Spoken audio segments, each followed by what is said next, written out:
And so I started to go through this list and I'm like, well, is it them? Like, is it they're not interesting enough? Are they just not the kind of guys I like? And then I went to, well, am I gay? And let me tell you, there was a lightning bolt that struck my body and I was in panic mode. Hello, my name's Kay Anderson, and you are listening to Lost Spaces, the podcast that mourns the death of queer nightlife. Every episode, I talk to a different person about a venue from their past, the memories that they created there, and the people that they used to know. So, one of the things that I have noticed in all of my time doing this show is that it is fairly common for people who came out later in life to kind of just really hurry to experience all of the queer shit that they've missed out on. You know, kind of like a kid in a candy shop type situation. And that is exactly what happened to this week's guest, podcaster and voiceover artist Phil Corin, who, upon realizing that maybe it's possible that they weren't 100% heterosexual, suddenly was on a mission to make their way to the New York City lesbian bar Meow, which was open from 1996 until 2004. And once they got into the bar, well, the gloves were kind of off, but you will have to listen to the whole episode to find out the story. I'm not giving it away that easily. In this episode, we chat all about coming out tactics, lesbian pulp fiction, and our kind of complicated feelings about single gender spaces. Why don't we get into it?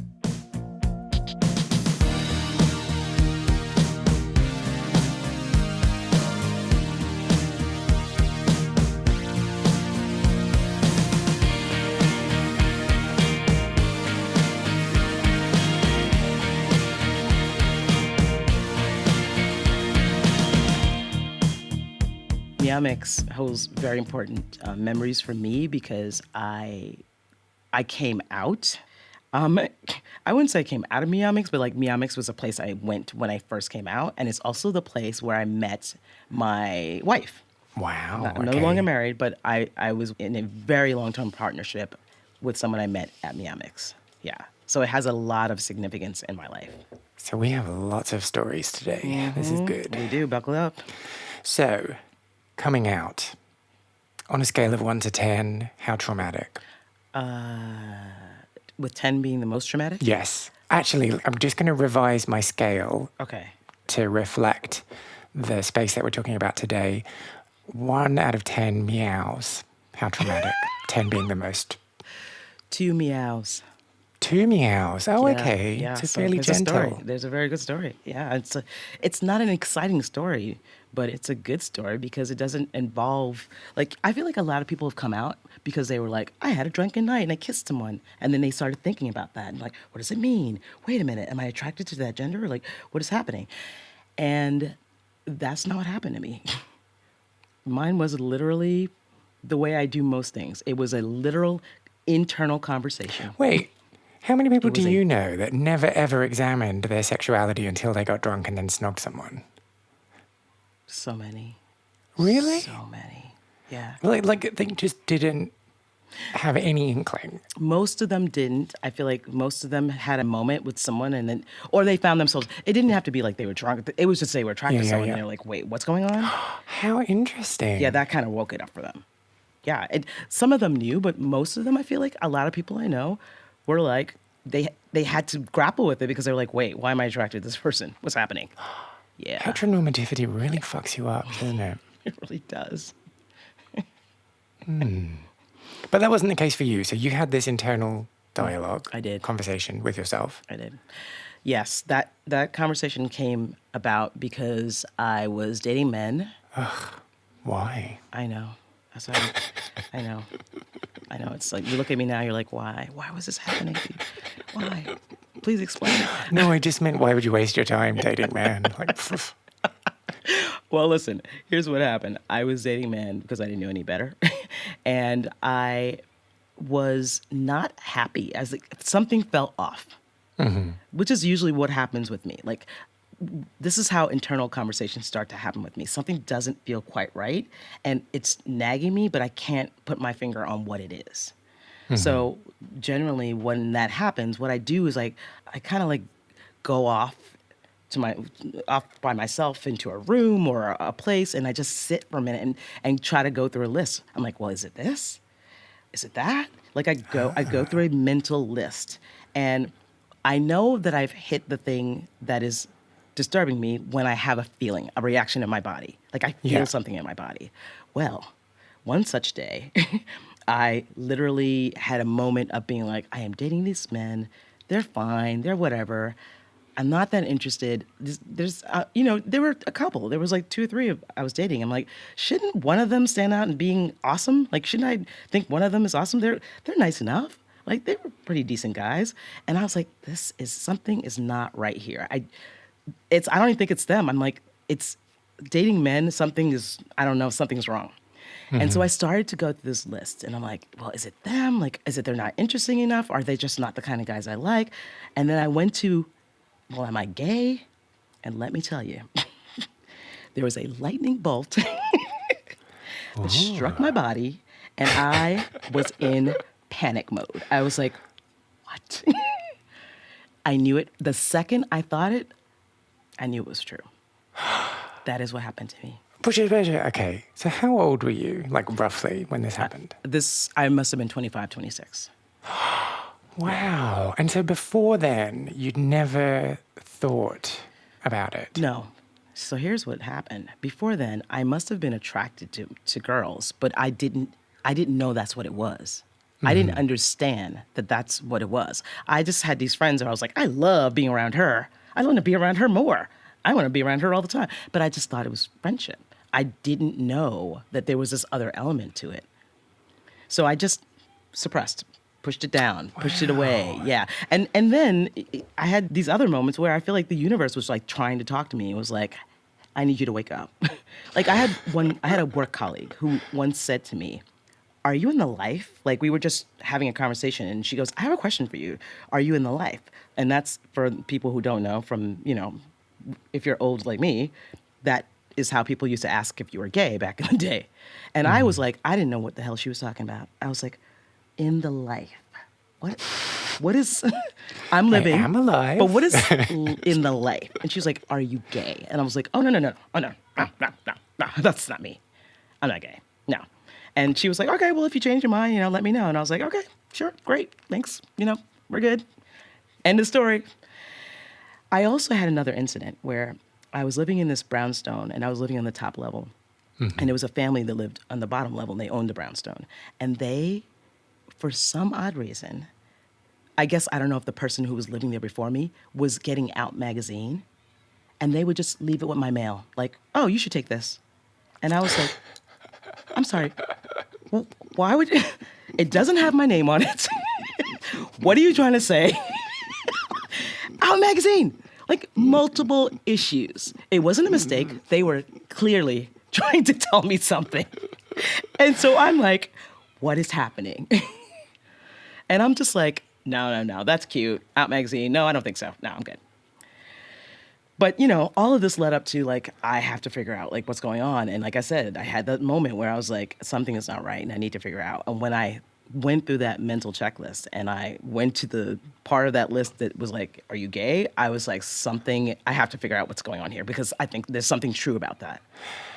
And so, so you had that moment of like, fuck, that's what it is. Shit, it was fear. What am I gonna do? It was like, it was sheer fear. Just like, Sheer fear. Sheer fear.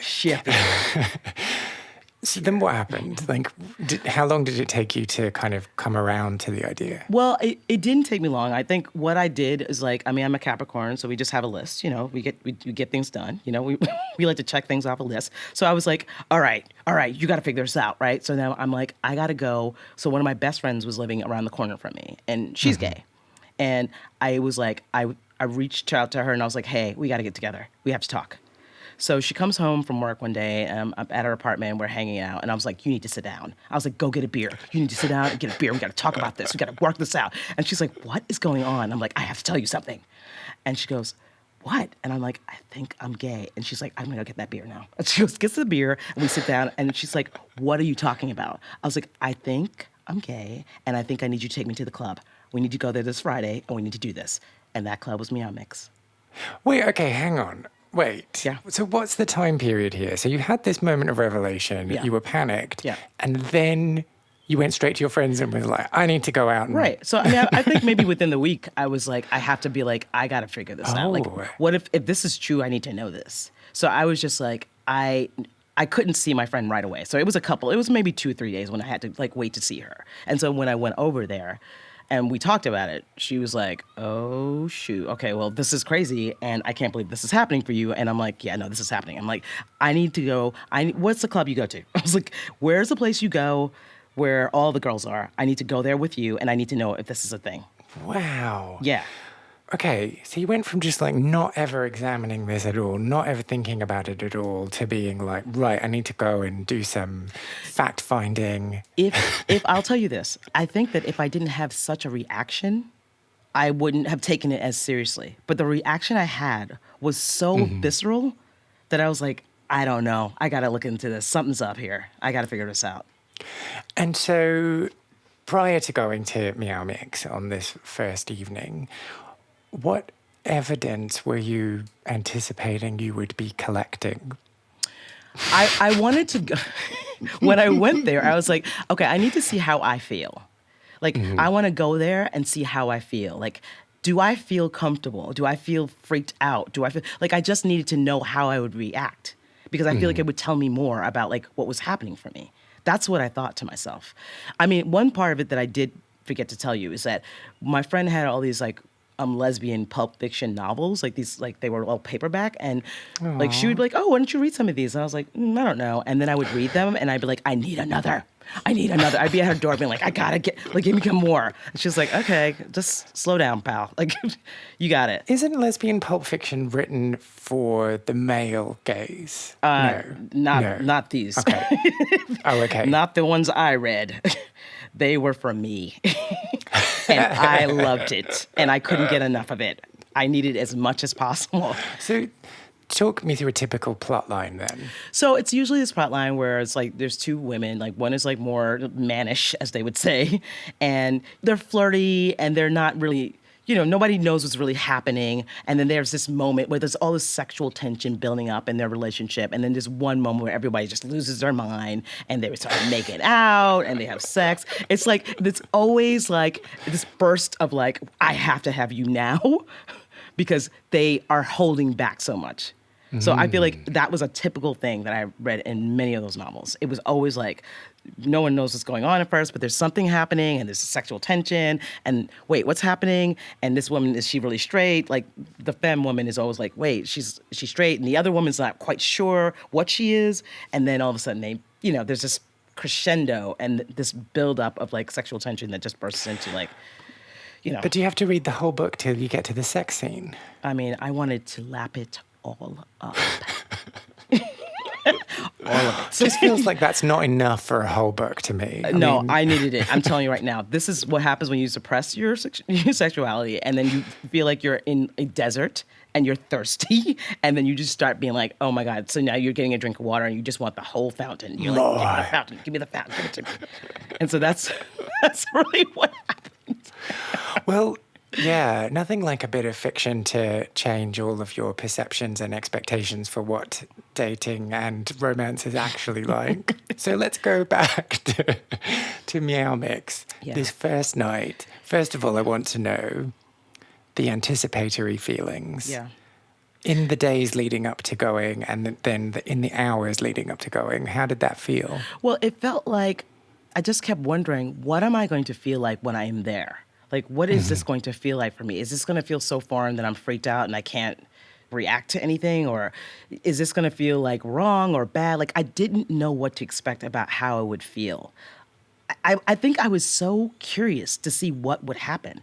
There's something about me that I have to say, like, just like I had a moment of sort of understanding that something was going on with me, I've always been somebody who looked at myself, like has ability to examine myself in a certain way, right? So to me, what I needed to know was how I was going to react, because how I reacted would tell me everything I needed to know.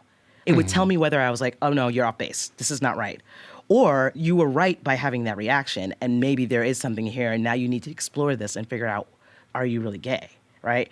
And I really didn't know what I was going to find. But I have to tell you, when I walked in that club that night, I felt like I opened the door and I was hit with all this female energy. It was just like female energy. Wait, okay. I want to hear about the female energy, Okay. but let's stay where we are. Sorry Okay. to cut you off. Sure. So you had this, like, I need to find out. I don't know what's going on. Do you remember wishing it was one way or another? No, I don't. I think I'll be honest with you. If I'm honest, I knew which way it was going to go. You know why? It's because I just trusted that feeling I had when I had the thought. I trusted it so much. I just couldn't understand how I would have that feeling and it not be true. That's the thing I didn't understand. I was like, there's no possible way I could feel that, such a strong feeling, and it not be anything. I trusted myself enough to know that. That's why I think I was like, I need to go there. To me, it was about going there to confirm it. It was like a victory lap. Yes, and just to be like, and also be girls. Of course, let's be honest. Be girls, like, so important. But I was like, I trusted the feeling, and so I was just like, I just need to confirm this. And if I had gone there and I had decided that I was wrong, I think that would have put me in a little more of a tailspin, because I would have been like, now I have to think about, can I trust myself? Well, what does that mean? I don't like men or women. Right. I was like, what's happening? Yeah, maybe I don't like either of them. But I think I would have been more confused if I had gotten there and was not interested. Yeah. Okay. So you had just said a really exciting sentence when I cut you off, and it was about female energy hitting you. Yeah. So, I mean, I was just like, I got to get to this club. Just like, I got to get in there. I got to figure this out. I just need to know if this is like a thing.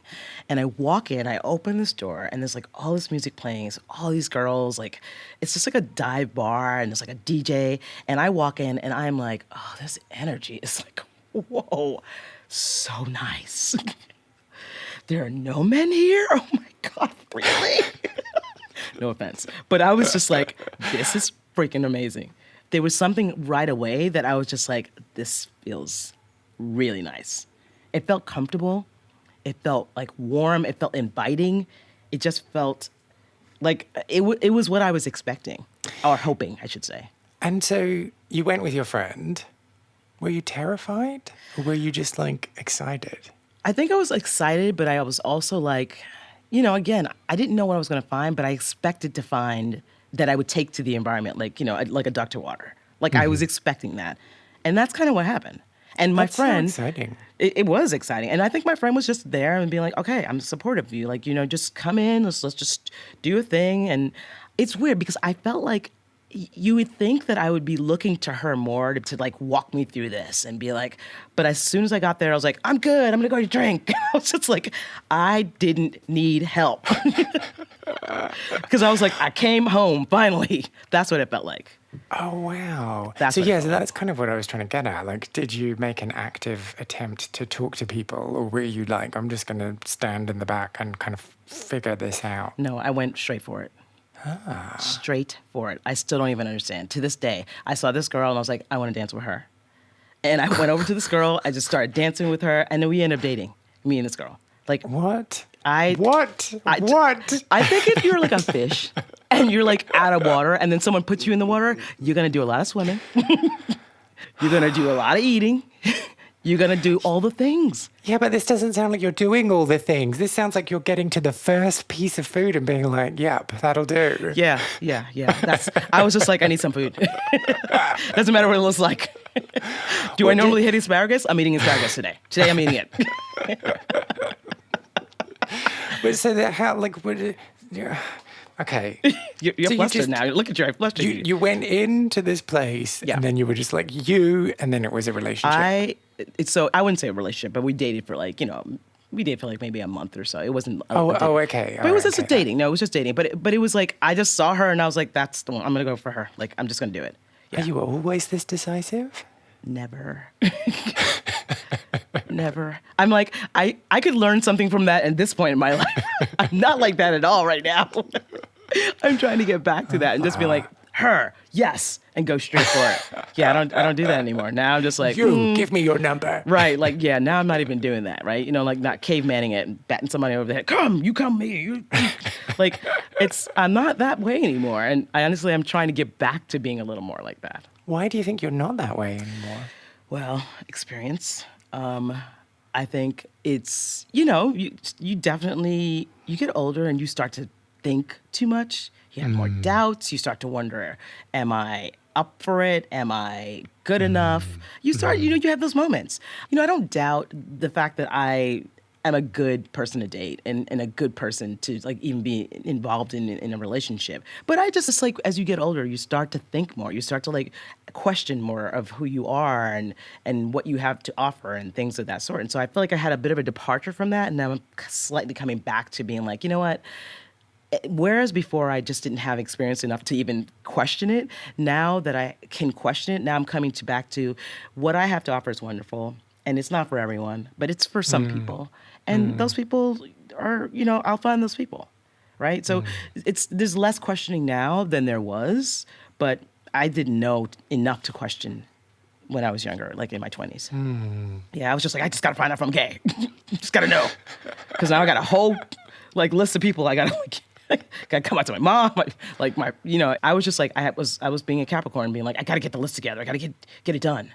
Okay, well, let's explore this a bit more. So you went out, you tested your theory, you proved your theory, and then the follow-up actions and on the things on that list that you had to then cross off was telling your family, coming out to people. Was that just like the next morning? Yeah, you would think the way I just told this story. You would think you'd be like, all right, so let me get a list of like 10 people from my family. I've got to stop making out with you right now because I've got to ring my mum. Sorry. You're like, I'm done. Yeah, we can't make out anymore. I have to have a list of people to come out to. I can't do this anymore. But I'll call you next week. It wasn't quite like that. It took me a little longer to do the coming out part, right? So once I figured it out, I started with my friends, and then I went to like family members. And I guess I felt like I need them to know this is who I am. Because for me in particular with friendships, it's weird. I would say family a little less in some ways.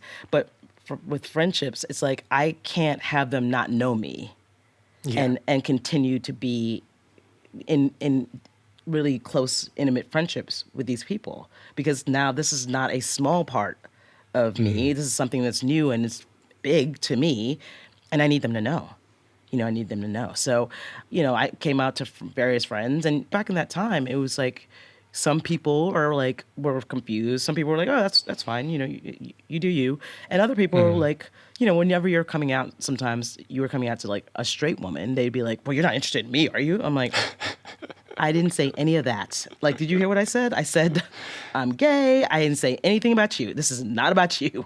Way to make it about you, Becky. Right. Yeah. Also, I wasn't trying to hit on you when I didn't know. I'm not trying to hit on you now that I know.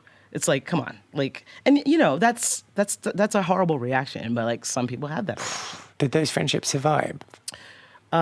Probably not. Okay. I can't think of anybody that said that to me then that I'm friends with now, but that was many years ago. But, I think back then there was a little level of like, oh, this is hard. This is a little shameful in some ways.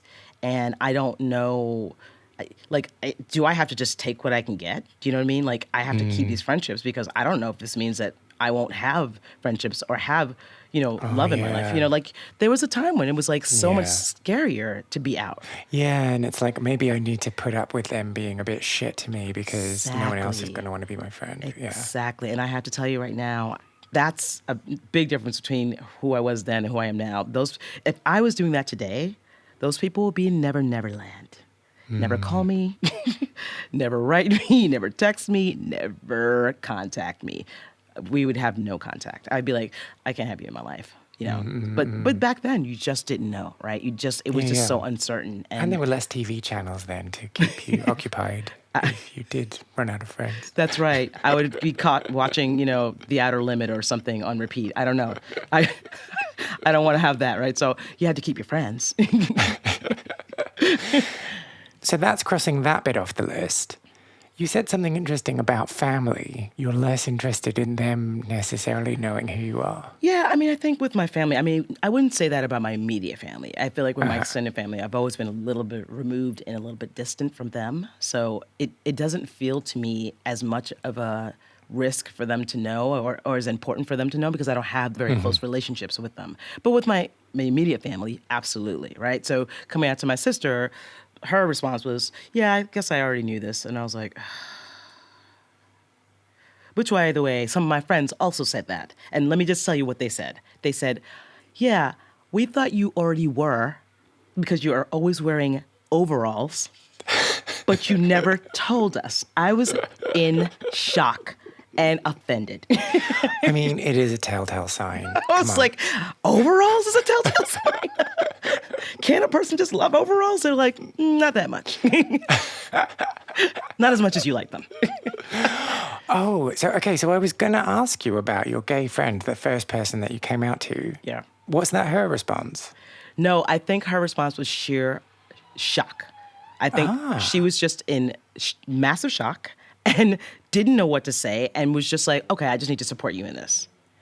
But maybe there was a part of her, like, she never told me this, but I feel maybe there could have been a part of her that was like, it's about time.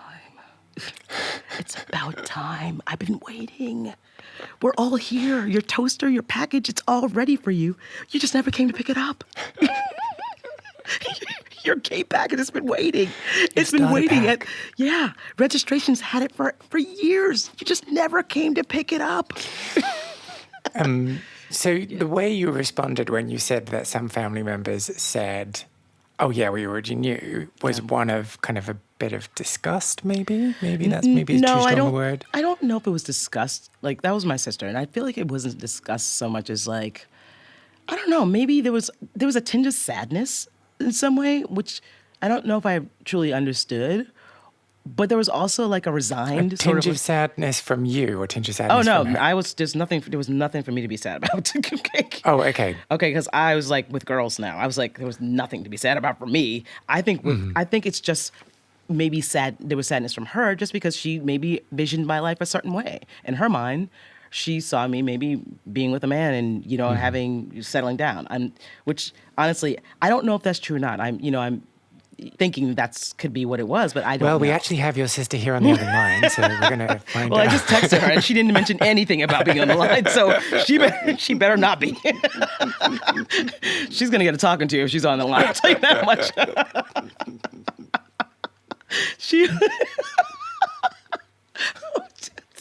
That's really funny.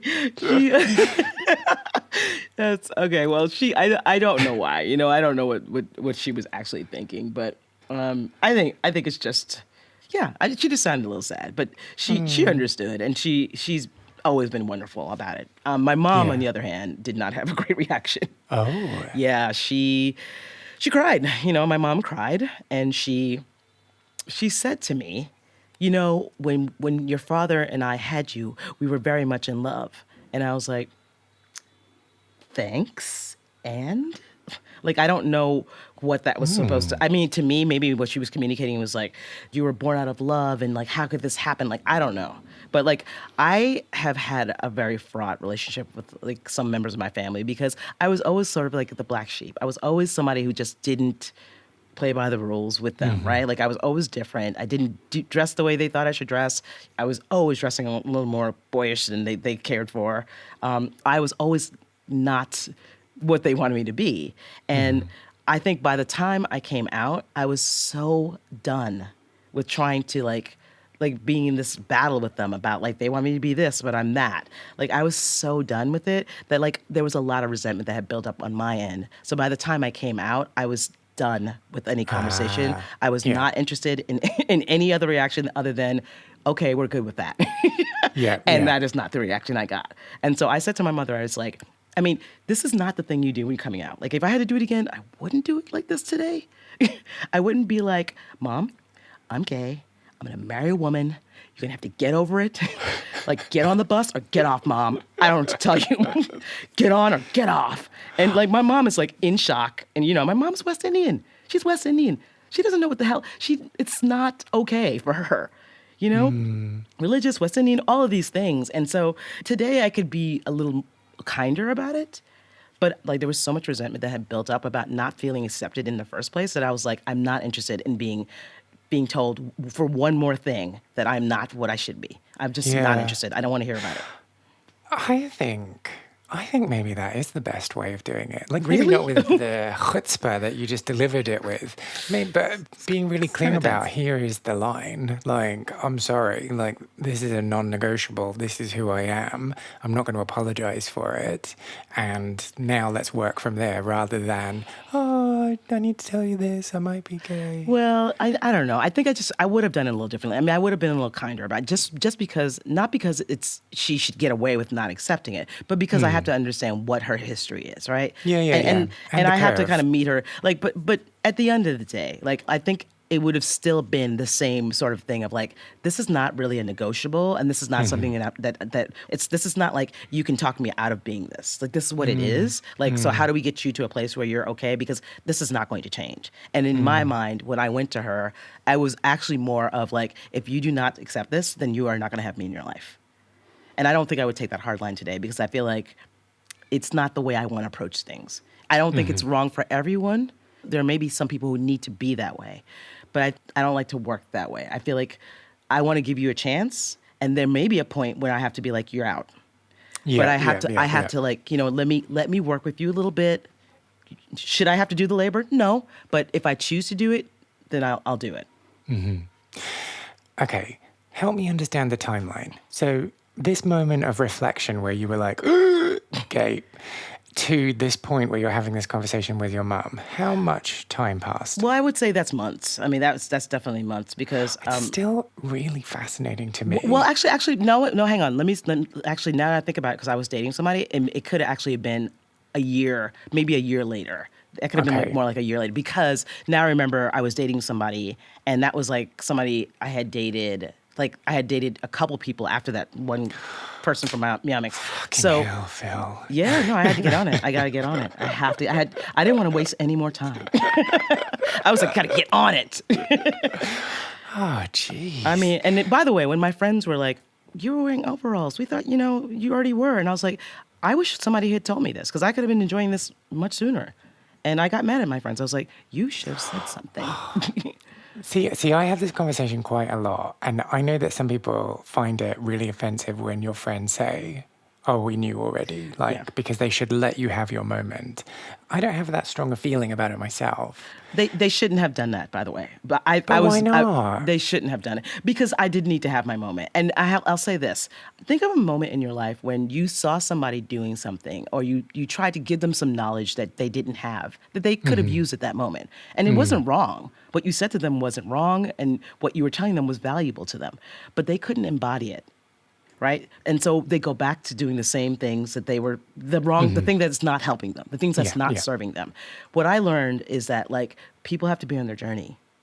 And the thing about my journey was like I was able to accept it so much more because I got there on my own because of that moment when I had it, like that visceral feeling.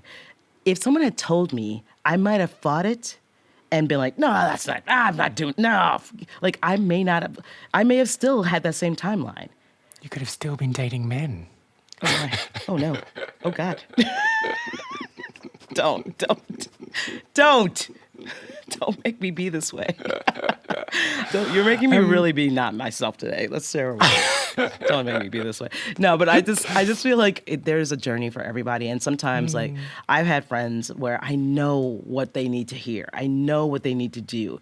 And I will say it to them and I'll say it over and over again. And I realize that they're not there yet. And so I have to just be with them on the journey where they are.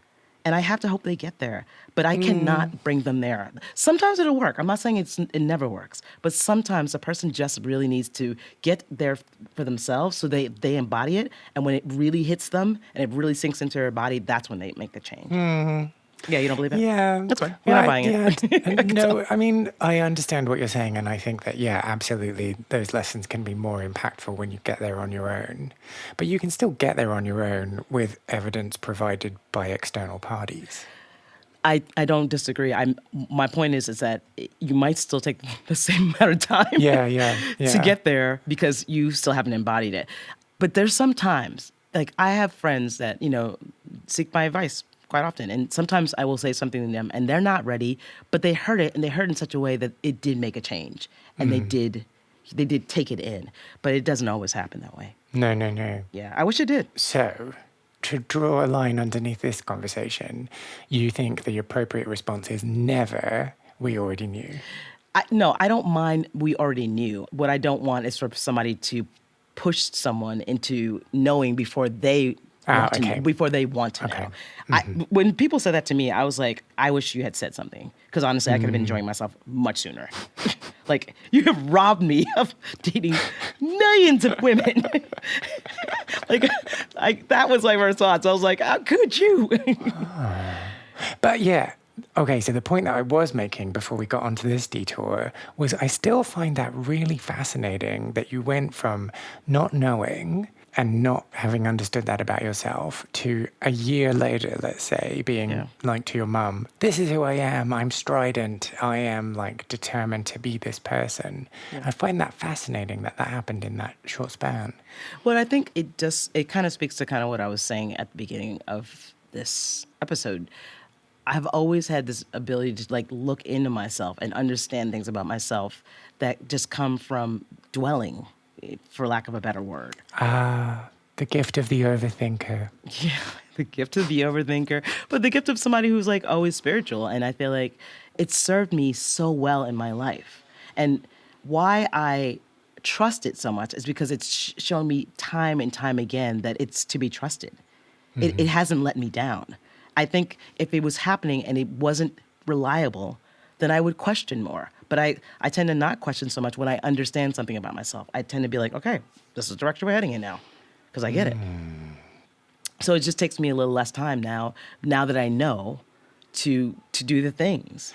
So what does that mean in relationships? How does that translate? Well, I mean, I hope it translates in that.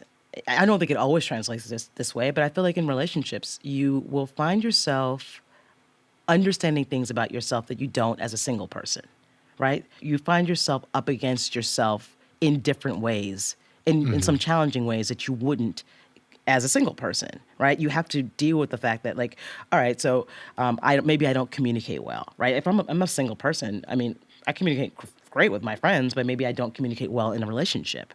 And so you get into a relationship and you find out you don't communicate well. You have to figure that out. And I hope for me that I will not try to make myself look incredible by saying I always get it.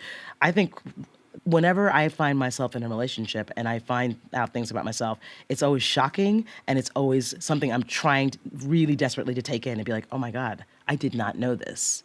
And now I want to change this. And even though I'll have the awareness that I have this thing to change, I'm not saying it's easy to change it, but I'll know it. And it will sit with me. It won't just leave me. It won't be something I just forget, right? I will watch myself in one relationship do it and be like, I could take that to the next relationship. I have to figure this out. I have to understand this about myself, right? Yeah.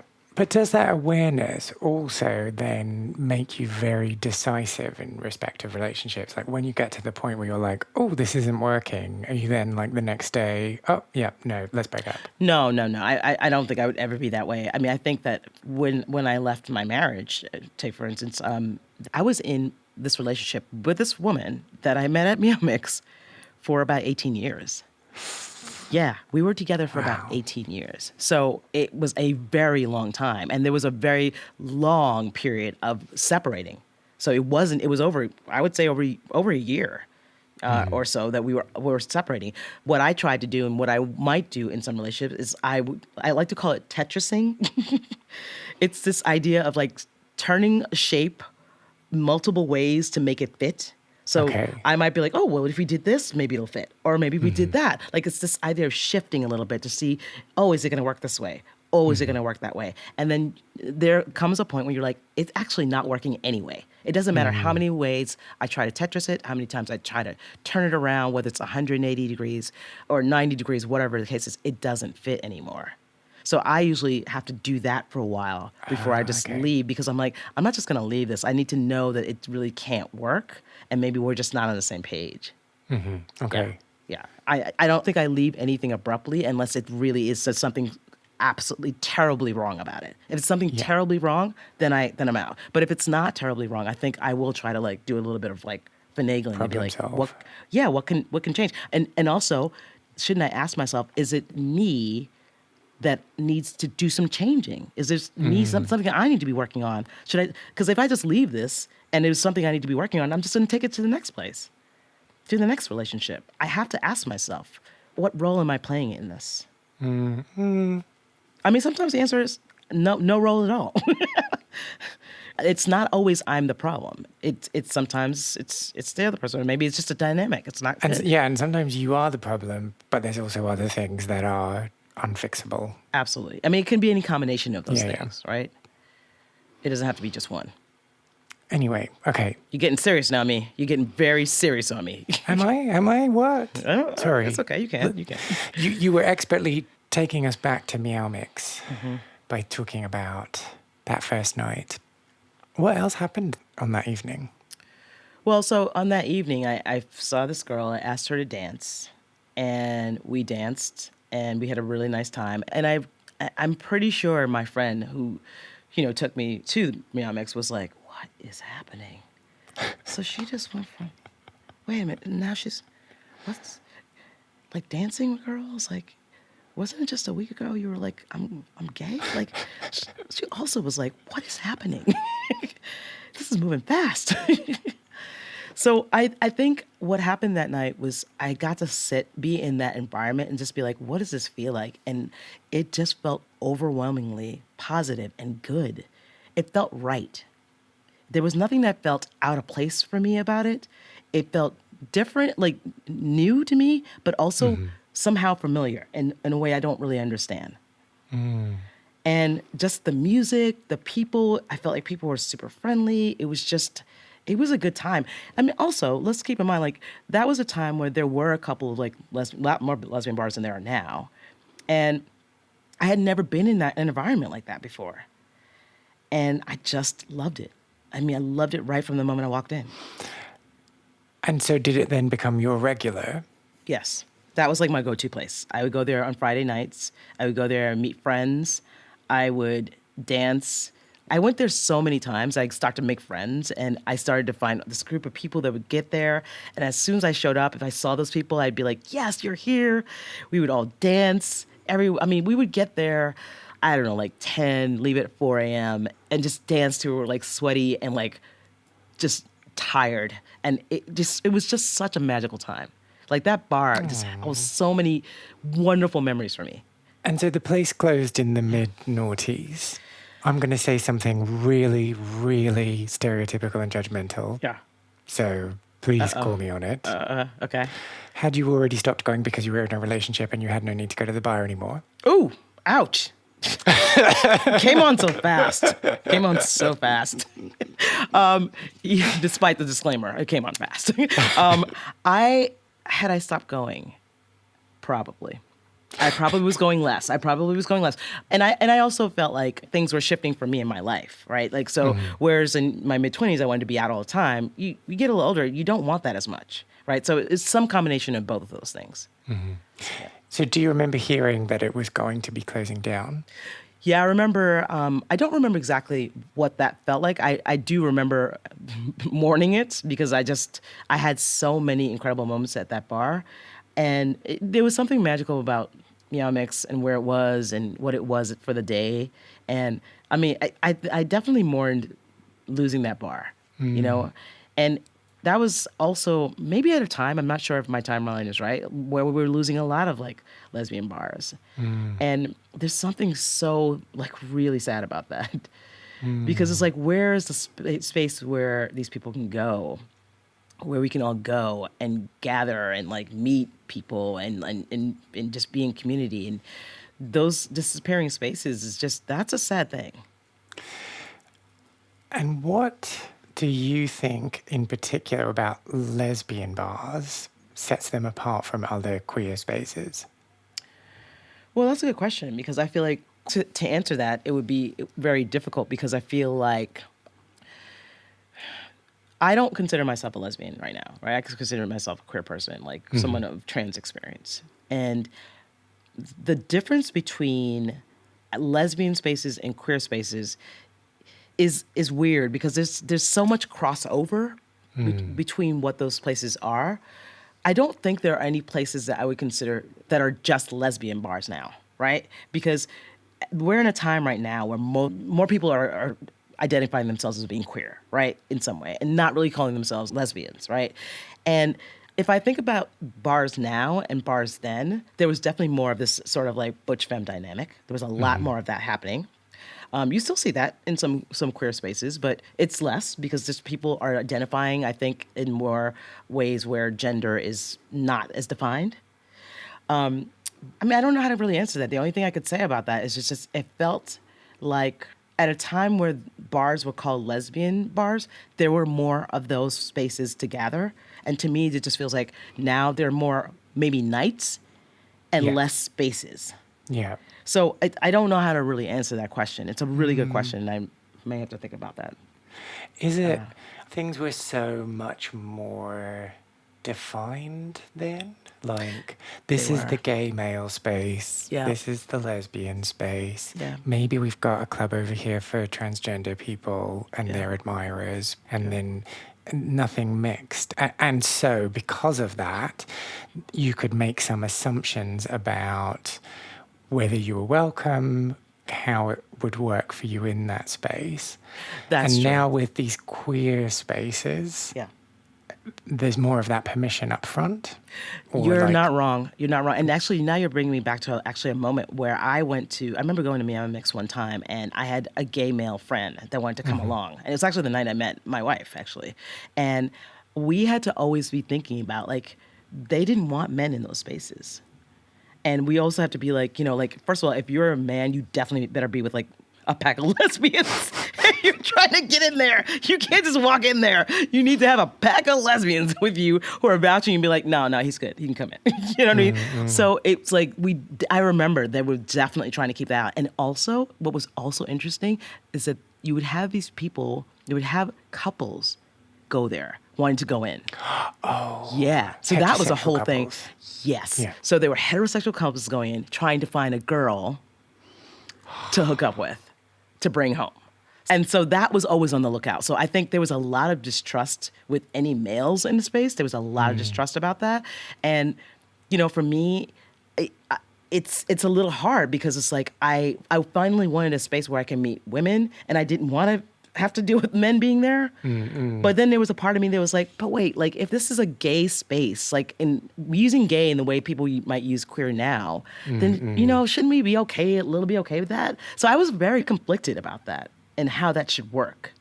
But I think part of me was like, there was a big part of me that was like, no, I want a space where I can finally go meet girls and I don't have to worry about it. I don't want to walk into a bar where there's like women and men here and some of them are heterosexual and I don't know I can hit on this girl because she's with a guy. Like, Yeah. That's not cool. Like, that's the rest of the world. Why can't this bar just be, for women and people who are wanting to meet other women? Yeah, I do find that whole thing really difficult. And I need to acknowledge that I am male and men typically dominate these spaces where there are mixed genders and set lots of stupid rules within those spaces, whether explicitly or implicitly. So my experience is going to be slightly different, but I did always feel a bit weird about those kind of rules of no heterosexual people or no women or things like that, because I think that everyone should be welcome in a space, but I do understand why conversations about those rules started. Yeah. Yeah, I mean, you have to understand. I mean, if you don't have a space and you want a space for yourself, then it becomes a hard conversation to have because, like, I don't love the idea of, like, keeping anybody out of a space. But, like, if I don't feel like I can go to a place where it's for me, then where is my space? I think that's the thing. Like, that's what we want as queer people. We want a space for us. Because heterosexual people have millions of bars and places to go. Like, when we don't have that, especially for people who were born female and don't take on that title right now or that label, there's so few spaces where we feel like we can go and be. And so it's just like, shouldn't we also have those spaces? Maybe if we had more of those spaces, we would we'd feel not More so relaxed about. yeah, more relaxed about, opening them up. But if you don't have any spaces, that's very hard. Yeah, yeah. That's very hard. And especially for trans people, that's a real thing. It's really difficult. Yeah, because then you get into this whole layer of heterosexual tourism or cisgender tourism where they're coming to be like, oh, I want to meet one of you in the wild. And it's all really gross and weird. It's pretty gross. Let's face it. I mean, like we just talked about like the whole heterosexual like tourism thing, like coming into the bar. And I think that's why they started being like, they didn't want men in because they were like, they didn't want people coming in doing that. Like it wasn't respecting the people who were in the space to meet other women. Like that's not respecting them. Right. And again, they don't have many spaces. Why, like it's not cool. So it's a very tough conversation to navigate. And I understand both sides of it. But I think at the time I was really understanding the side of like, no, I need the space for me, especially like coming out. Like if you let men in, then there's less space for women, right? Exactly. So I need all the be women in less here. Women to hit on. Precisely. So you get what I'm saying. Exactly. I know everything about this. So I want you to think back in time to that first night again. And let's say that you have an opportunity to have a conversation with Phil and impart some words of wisdom to that version of yourself. Yeah. What might you say? Well, the advice would first of all not be about sexuality, right? It wouldn't be about like attraction or sexuality or any of those things. It would be about like... You're not going to jump out and be like, I knew already. Yes, you knew. Yeah, by the way, overalls, a telltale sign. A telltale sign. No, I would say to that person, first of all, I'm like, you're great. Everything's fine. And it's okay to take risks. It's okay to find your voice, use your voice, and to take risks. It's okay to say yes, even if you don't know. And yeah, it's big. And what I mean by that is I grew up, I've been thinking about this recently, so I'm really glad you asked this question. I grew up in a family, particularly with my mom, who is worried about everything, just has so much fear in life. And it's really held back what she can do. It holds back what kind of agency she has and what kind of like freedom she has in her life. And I love to think that I'm not like that. And I have departed from that, but there's always this thread that's pulling me to the past and pulling me to where I come from. And I'm now, at this point in my life, much later, way on from those years of when I first came out, I still see shades of that, right? They're not huge, but I see shades of that. And I wonder whether or not if I had some advice back in the day to say, you know what, you're good. You can go ahead and take some risks and you can try things and you can check these things out. You don't have to be afraid, right? You're always going to land on your feet. You're going to be fine. And you're going to learn more about yourself. I would go back and tell myself, you can go ahead and take some risks. You're okay. The risks you're taking are just going to enhance your life. They're just going to make you know more, make you have more experiences, and that's what I would say. I would say it's okay to do that. Go for it. That really resonates with me. I grew up in a risk-averse household. Oh, my God. So And so I have that kind of embedded in my DNA of being like, oh, maybe not. Oh, maybe I'll just not do things. Yeah. And it's so exhausting. It is exhausting. It's like, I have good friends who have like literally like are so good with like drawing me out, but they've told me, they were like, your first answer is going to be no, usually. And I'm like, I don't love that. I don't love that. I'm trying to not do that. I don't want to be that person. I don't want to say no. It's okay to say no, but like no right away. Like, what about, let me give it some thought, or, I don't know, like, well, let me give this a shot. Like, so I'm having to still navigate that. But if you grew up that way, it is your default. It's the thing you're going to go to first. It's what feels familiar and safe. Okay. So we're going to take big risks this week, right? We're going to report back at the end of the week. Absolutely. What's our biggest risk and what's the biggest failure? Success as a result. Yeah, I got to work on that. Let's see. I'll get back to you. Do you have any memories of Meow Mix? or maybe a bar or a club from your own scene that you want to share? Well, if you do, why not get in touch? My plan, right, is to create the biggest online record of people's memories and stories of queer spaces, but I cannot do it alone. Go to lostspacespodcast.com, find the section Share a Lost Space, and then tell me all about what you got up to and what you remember, if you remember enough things to share, that is. You can also reach out to me on Facebook, Instagram, and Twitter, where my handle is Lost Spaces Pod. Find out more about Phil by visiting their website, philcorin.com, or following them on Instagram, where they are at Phil Corin. Phil also hosts the Transition of Style podcast and co-hosts the I'm from Driftwood podcast. So if you want to hear more of them, why not go and check those two out? If you enjoyed this episode, I would really appreciate if you subscribed, left a review on your podcast platform, or just told other people that you think might be interested in giving it a little listen too.